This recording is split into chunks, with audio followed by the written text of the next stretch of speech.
22 and beautiful. She doesn't think so yet. Do you think you're pretty? Not bad looking. I wouldn't say like really pretty because my standard is pretty should be having big eyes. Annie's features are typically Asian. Her eyelids are very small, almost non-existent, and that makes her eyes look small. But all of that is about to change. And that's very unique to Asians. Soon she'll undergo surgery to make the folds or creases in her eyes bigger, to create what's known in the Asian community as double eyelids. In general, I think double eyelids makes you look prettier and makes your eyes look bigger. The man who will perform the surgery is Dr. Charles Lee. Lee is an expert in plastic surgery for Asians. Well, this surgery is to Asians what breast augmentations are to mainland. Lee Min-kyung is a picture of childhood grace and poise, but she says, not beauty. What she sees are her small Asian eyes. But that will change tomorrow when this 12-year-old, with the permission of her mother, gets plastic surgery for more westernized eyes.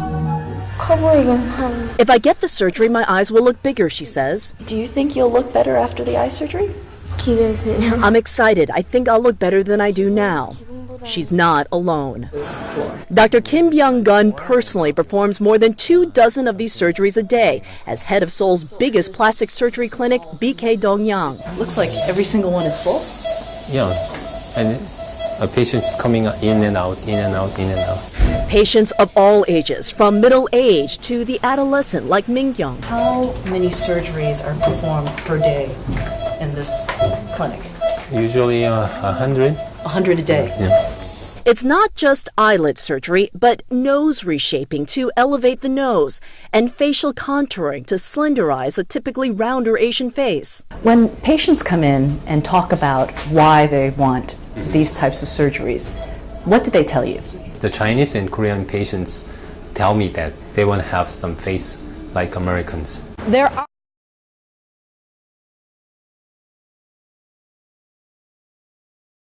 And set your crease slightly higher, and then relax your brow now. Set your crease a little bit higher, so that your eyes look brighter. By brighter, he means bigger, which is exactly what Annie wants. She wants to look a little like the Asian actresses she sees on TV and on the internet. Dr. Kim says in Asia's increasingly global economy, he believes appearance is simple math in the equation of success. it's a financial investment in their life. It can have more than 100 times improvement than their investment. They can find a much better job if they have pretty faces. And to many here, a pretty face is a Western one, an image of beauty everywhere in Asia, from American models and superstars to wide-eyed Asian faces, an ideal Min-kyung recognizes, pointing to this blonde woman as someone who she thinks is beautiful. And when we look at Asian models, Which woman is beautiful? Why? Why is she ugly? her eyes, she responds. That competitive drive is why Min-kyung's mother says she's giving her daughter plastic surgery. Who wants the surgery? I want her to do it, she says. Do you think you're helping your daughter's future by giving her this surgery? Yes, I think it'll help her. She adds bluntly, this is a society where you have to be pretty to get ahead. She's my only daughter. On the morning of her surgery, Min-kyung sits for a 3D photo session, gets a preview of what she will look like, and a final consultation with the doctor. Then heads into a 20-minute surgery she hopes will make her beautiful. And ultimately, it comes down to this, it's a form of cultural imperialism, but it's aesthetics. It's the beauty myth. The surgery carries a totally different meaning to Asian American activists, says LA-based writer Martin Wong. We spoke via Skype. Everything from children getting pushed into these eyelid surgeries to Asian adults westernizing their faces for globalization smacks of racial self-hatred, says Wong. They're making a statement about their own race, about where they come from, about who they are. They're not doing it on purpose. They're not saying that they think that they're inferior looking. They're not saying that they're ugly. But that's the message that they're giving nonetheless.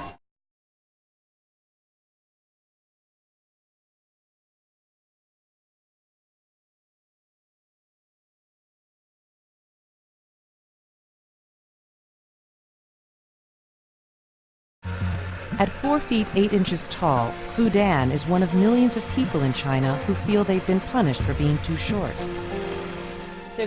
I've thought about this problem ever since I can understand. I want to be taller.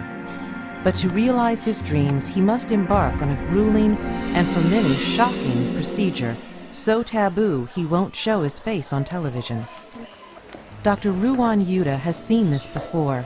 He specializes in an operation that most people would find unthinkable. He stretches legs. It's a drastic step, but at the No. 8 People's Hospital, hundreds of patients have gladly, yet secretly, gone under the knife. The procedure is expensive, painful, and can take a year of recovery. While bone stretching is performed elsewhere in the world, it has taken hold here in China. In a nation of 1 billion people competing for jobs and for each other, height has become a critical condition for success. If you lack the proper tallness, you may be denied jobs at banks, government ministries, or even college admission. Worse, you may be left out of the dating game.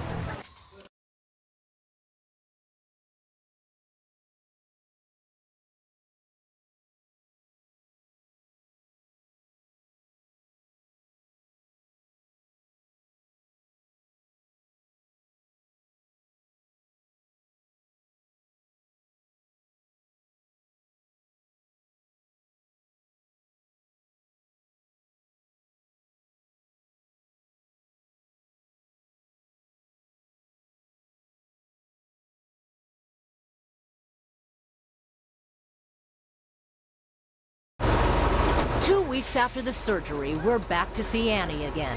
The first thing we notice, besides her appearance, is that she's happy and confident. Her eyelids are clearly bigger, and with her new eyes, she's doing things she couldn't before, like experiment with makeup. Right, but now you can see 2 colors. I can even put 3 colors if I want.